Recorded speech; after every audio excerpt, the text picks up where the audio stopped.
What's going on YouTube? Welcome back to the channel. If you're new, do me a massive favor, just hit that subscribe button before we go any further. And also we've got another video on flipping cars, and today we're going to talk about profit, how to make profit, how to lose profit, and how you need to work out how you're going to make profit. Because the biggest mistake that car traders make in general, it doesn't matter if you're starting out or if you are an actual business dealership, this is the biggest mistake that people make. This is going to sound a bit silly, but you can make money off any car, every car can make money, and that is a fact. So let's look at the Fiesta. So Fiesta is, everything is done, paid £1,000, and I've got it up for £1,750. So if I take the lowball offer of £1,500, I make £500. That is perfect. It's all been priced at that. So I knew that the cam belt was done, I knew that the services were done, I knew that the MOT was done. I polished, glazed it, up for sale. There we go, nice and easy, makes £500. The BMW, on the other hand, we paid £1,000 for this car. So we paid £1,000, and I knew at £1,000 that I could sell the front bumper, the rear bumper, the engine, the gearbox, the interior, anything, the wheels, and get back my £1,000. So I started with a car that I was more than willing to break for parts and get back my £1,000 if it was no good. So we sent it to the garage, they checked it out, and it needed a few bits. So in terms of working this car out, we currently have a £1,000 car that has had no MOT, had engine light that would come on sometimes, had scratches on the bonnet, scratches everywhere. So I started to look around at what they sell for. I joined the E60 BMW group, looked at what people were saying they wanted to pay for cars, what they'd advertise their cars, and I worked out that on a good day, this car is going to get me £3,500, and on a bad day, it's going to get me £3,000. So now I know that the car will sell for about £3,000 if it's decent, running nice. It's a nice example of the car. £3,000 is my minimum price. So now I can work out my costings. So what this car has actually cost me to get it to where it is now, and it's ready to be sold, to be honest. I'm going to put it up for sale in the next couple of days. So we paid £1,000 for the car. I've got it all written down here.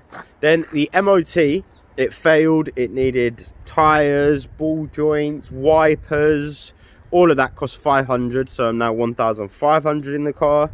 Then I got a deal on paint, obviously, from the guys, and they did the bonnet, the rear bumper, and the rear corner for £400. So I'm in it for £1,900. Then I've got £250 for the head unit, because that failed on the car as well. So to get that replaced, so it puts the total cost in that car, £2,150 is what I've got in the car. And what you fail to realise is there might be something else that needs to be done on the car. There might be another cost that I need to deal with. So what I'm trying to get at is that car will make profit now, because I'm £2,150 in a car with a year's MOT, runs and drives as it should. It's all painted, the bodywork, the car looks great. So now that owes me £2,150, and I should, minimum I will take on the car is £3,000. That's the minimum it will sell for. So I will make £850 off that car working backwards. So with pricing, you have to work backwards. It's not about, and you have to work backwards off the lowest offer. So it's, if there's 10 cars for sale, look through them, compare your car to what's for sale, and then you want to work out where you want to be in the pricing, and you want to sell the car quicker. So you got to be fairer than what they've got for sale. So you want to be under what the competitive price is, and then obviously from there you need to bear in mind that people want a discount on the car. So that's the figure you need to work off, the least amount.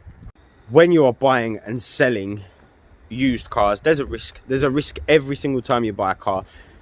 I minimize my risks by buying, where possible, desirable cars. So the BMW 530D is a desirable car. A lot of people want this car. It's quite a quick car. It's a family car. It's a useful car. So that has a huge desirability. Fiesta, it's a new shape. The mileage is higher. It's 138,000, but it's a new shape Fiesta, so it looks great. That's the first plus point for this car. Second, the bodywork is great, and it's a really nice color. It stands out. It's a cracking looking visual car. Thirdly, the price is only going to be £1,750 for a new shape Fiesta that gets 69 mpg, £20 road tax. So it's just tick, tick, tick, tick, tick. And then we've got the cam belt done, full service history. That is a winner of a car. The only downside is the mileage is a bit higher than you'd want, but that's one downside from a car. The BMW was a risk. I bought it with no MOT, which is, you don't really want to buy these cars, guys, because buying a car with no MOT, you do your pricing, send it for the MOT, comes back, it needs ball joints, it needs tires, it needs oil leak. There's so much that can go wrong so fast. But again, I minimized my risk on that car because I paid £1,000. They wanted more for the car. I think the trade-in value on that car was £1,600, and I said it's £1,000. That's all I can give you, because I knew that I could get £1,000 back in parts. So what I do with a car that has a high desirability, that's a bit older, like the BMWs, the Audis, I will break them. The headlights are worth 40 quid each, the doors, the wheels, the engine and gearbox. So if you do buy a lemon, which happens, and you have got a bit of space, break the car. It takes longer to recoup your money, but the AA, I recouped all of my money plus about 600 quid on that car. I had a E46 BMW, recouped all my money off breaking that car. So yeah, if you're buying cars and you're going to buy them cheap, remember there's still an option to part it out. Just list all the parts on eBay, and you can just literally go on eBay, copy the other ads that are for sale for the parts that you've got, job done, you've just got your money back. So minimizing your risk, but there's still a risk. It doesn't matter when you're buying a used car, there is a risk. This part of the video, guys, I want to talk about sourcing stock. Now, I obviously work at a dealership, so for me it's a lot easier to get stock. So the Fiesta came in part X, but the BMW was bought privately because people know on my social media account, on my personal social media account, what I do for a job. So they offer me cars. So people that I know that I sell cars and say, oh, do you want this? Do you want that? I've got this, I've got that. So one, make it known that you're looking for cars. So put it out there to your social media, your friends and family, that you're looking to start trading. If anyone's got something they want to sell, let me know. First way to get stock. So you already have friends, family, colleagues. You can do sale and return. So basically, if your friend wants to sell their car, you can tidy it up, polish it, wax it, glaze it, do the advert, make it look as nice as possible, and take a couple of £100 quid off the price, sale price, for selling it for them. One way to do it. Two, go to a dealership and say, have you got any stock down the back, any part X's to clear, anything you want to trade out? Easy. You turn up to me and say, James, I want a little bit of stock, what have you got? I'll sell you something. You know, if there's stock lying around down the back, do it all the time. So we sell to small traders all the time. I've done it for years. They turn up and say, I'm looking for a bit of stock, here's my number, send me the reg and mileage and what it is if you get something in. Second way. Third way, just trawling through adverts, guys. So you've got eBay, Auto Trader, Facebook, Gumtree. Facebook can be an absolute nightmare, but yeah, jump on all of those sites and start checking, looking around, trying to find a diamond, and they're out there because I find them all the time. The easiest thing for me is that I have Auto Trader's trade tools, so it already tells me what cars are underpriced and shows them me, and then I can have a look at them. The next thing to talk about is insurance, tax, trade plates, all of that sort of thing. So obviously for me, I work at a dealership, so I still have a trade plate, run the car around on the trade plate fee. But again, I also have the BMW taxed at the moment and insured. So in terms of insurance, for me, I'm insured on a trade policy, so there isn't an issue for me.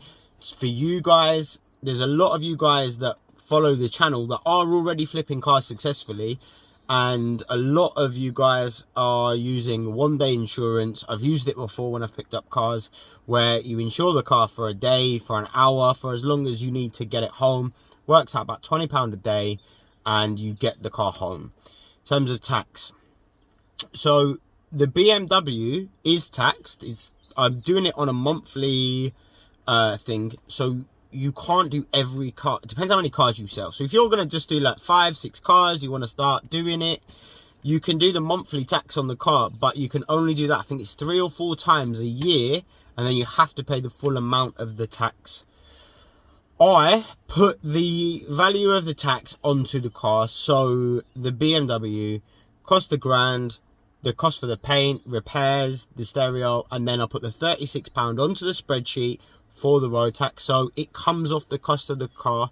So if you work out that you price everything up that the car costs you, you're all right, but it comes down to costings. But you have to take into effect, get a spreadsheet going, car cost £1,000, we've got this much in paint, we've got this much, and have it minusing off your minimum sale price. So basically, if the car's going to sell for £2,000, you bought the car for £1,000, you want to make £500 off that car, so you've got a £500 budget.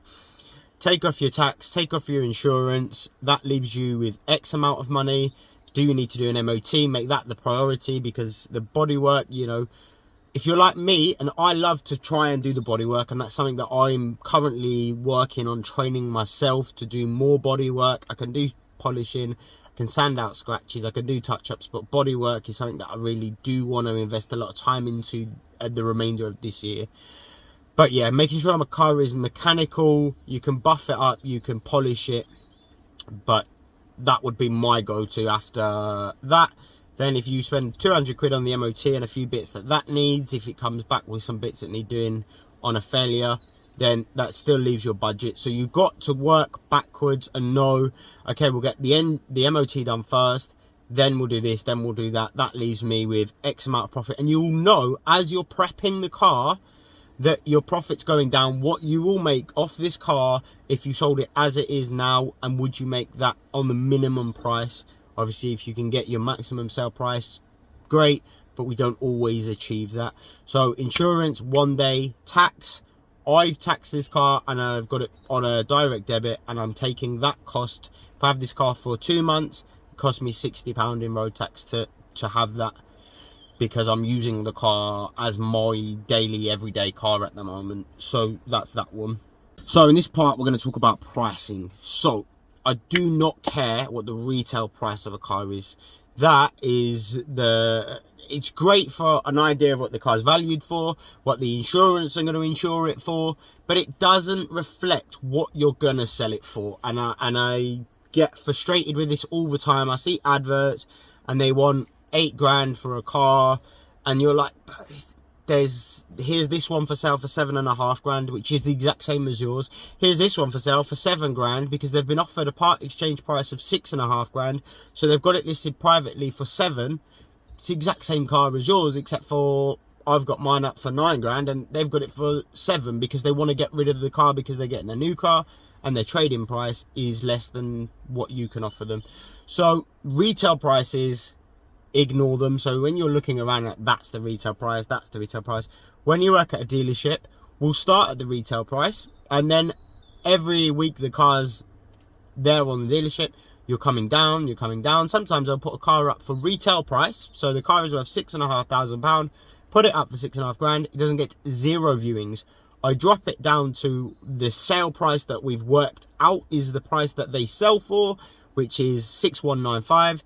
I got 3 calls, the car sold. I took another £100 off to get the deal done with the customer. So I sold the car for 6,100, yet the retail price was £400 more than that. But it was never, ever, ever going to sell for that price, ever. Some cars they will, if they're rare, if they are few demand, but as a rule of thumb, the cars that I sell and that you guys probably sell, Fiestas, Focuses, Golfs, Polos, there are so many out there that you need to know what the car sells for, not what the retail price is.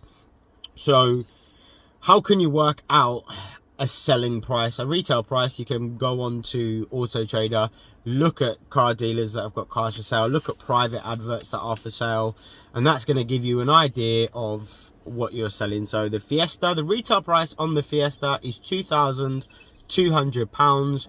There are cars for sale for £2,300 with a similar sort of mileage at dealerships. Obviously you get warranty and everything else, but that's the retail price, is like 2.2. I've got it up for 1,750, and the sale price will be about £1,500. So that is a massive difference from £1,500 that it will sell for, that's the sale price, to the value of the car, which is 2,200. So when you're pricing up cars, massive mistake that you make is you think you've got an extra £700 in that car. Or is that five? So yeah, £700. So if I was working out the costings on that Fiesta on the basis that the retail value is £2,200, I did all my costings on that, and then I sold it. I spent extra money, got paintwork done, everything, thinking that the £700 there is going to be my profit. I'm happy with that as profit. There's no profit there when you sell it, because you've got the car for so long, you're bringing the price down, bringing the price down, bringing the price down, no money left. So yeah, pricing is essential on sale price, not retail price. Knowing that you're going to have to bring the car down, what's the minimum you can take? I've said that so many times, but that is key here. Every car has a sale price. Every car can make money. It depends on the price you buy the car. So you need to know what it's going to sell for and what you can spend on it to get it to that level. So pricing cars, there's We Buy Any Car. So We Buy Any Car, I've never used them, but I use their software every single day, because it is on older cars. Auto Trader will only value cars that are less than 15 years old. So on older cars, Auto Trader will not run a valuation. The 5 Series, Auto Trader can't give me an evaluation for that price. But if I put the reg into We Buy Any Car, leave out the phone number section and give them an email address, they will give me a trade value for the car. So We Buy Any Car buy cars at a certain price, then they give them to auction houses. So they will go to BCA or Manheim or wherever. So when you are selling your car to We Buy Any Car, that gets put into an auction, and then dealers go and buy them for a little bit more. So that's a kind of trade value that you can use to work out the price of a trade in. So if you see a Fiesta, you want to see what the trading value is, We Buy Any Car will give you a good valuation on what the trade value is. Sometimes it's a bit higher than normal. They can be a bit iffy. The Auto Trader app. So if you register your car into the Auto Trader app or start creating an advert for a car, it will give you a rough guide of what you should price that car up for, what you should sell it for. Auto Trader, a massive company. So when they're giving you their pricing are going to be lower than the retail value on the app, because they are set to sell your car. Your car will sell inside of 28 days if it's at this price. So that gives you another idea of what you can kind of, your sale price potentially could be on that car. And these are free ways to do it. Obviously, paying for the Auto Trader software like a dealer has is expensive, stupidly expensive. Anybody that works in the trade knows how much money you spend on dealer software. It's ridiculous. Look everywhere, I've written down. So look everywhere.